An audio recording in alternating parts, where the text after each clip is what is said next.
Hi ಎಲ್ರಿಗೂ ನಮಸ್ಕಾರ ಅಂತ ಹೇಳ್ತಾ ಇದನ್ನು ಫಸ್ಟ್ ಮಿನಿ ಬ್ಲಾಗ್ ಅಂತ ಹೇಳೋಕ್ಕೆ ಇಷ್ಟಪಡ್ತೀನಿ. ಸೊ ಇವತ್ತು ನಮ್ಮ ಅಣ್ಣ ಸ್ವಾಮಿಗಳದ್ದು ಇರುಮುಡಿ ಇದೆ. ಸೊ ಅಯ್ಯಪ್ಪ ಸ್ವಾಮಿಗೆ ಹೋಗ್ತಾ ಇದ್ದಾರೆ. ಸೊ ಸ್ವಾಮಿಗಳೆಲ್ಲ ಬಂದು ತಿಂಡಿ ಮಾಡ್ಕೊಂಡು ಹೋದರು. ಓಡ್ಕೊಂಡಾದ್ಮೇಲೆ ವೀಡಿಯೋ ಮಾಡೋಕ್ಕಾಗಲಿಲ್ಲ.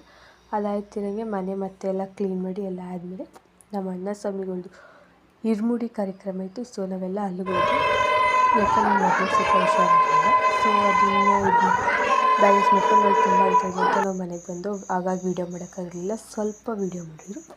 ಹಾಗೆ ಹೋಗಿ ಹಂಗೆ ಮೇಲೆ ವೀಡಿಯೋ ಮಾಡ್ಕೊಂಡು ಬಂದೆ. ಸೊ ನಮ್ಮ ಅಣ್ಣ ಸ್ವಾಮಿಗಳ ಜೊತೆ ನನ್ನ ಮಗಳನ್ನೂ ಸಮಾಧಾನ ಮಾಡಿ ಅಲ್ಲಿ ಇರುಮುಡಿಲಿ ತುಪ್ಪದ ಕಾಯಿ ತುಂಬಿಸ್ಕೊಂಡು ಬಂದಾದಮೇಲೆ ಇನ್ನೊಂದು ಸ್ವಲ್ಪ ಫ್ರೆಶ್ ಅಪ್ ಆಗಿ ನನ್ನ ಮಗಳನ್ನೂ ಮಲಗಿಸಿ ಆಟ ಆಡಿಸ್ಕೊಂಡು ಎದ್ದು ಆಯಿತು. ಇನ್ನು ಸಂಜೆ ಆಯ್ತಿರೋದ್ರೆ ಮತ್ತು ಇರುಮುಡಿ ಎಲ್ಲ ಆಯಿತು. ಅದನ್ನು ತೊಗೊಂಡು ಹೋದರು. ಅವರನ್ನು ಕಳಿಸ್ಬಿಟ್ಟು ಬರೋಕ್ಕೆ ಅಂತ ನಾವು ಅಲ್ಲಿಗೆ ಹೋಗಿ ಅವ್ರಿಗೂ ಟಾಟಾ ಹೇಳಿ ಬಾಯ್ ಬಾಯ್ ಹೇಳಿ ನಾವು ಬಂದು. ಸೊ ಇವತ್ತಿನ ವಿಷಯ ಇಷ್ಟೇ. Thank you.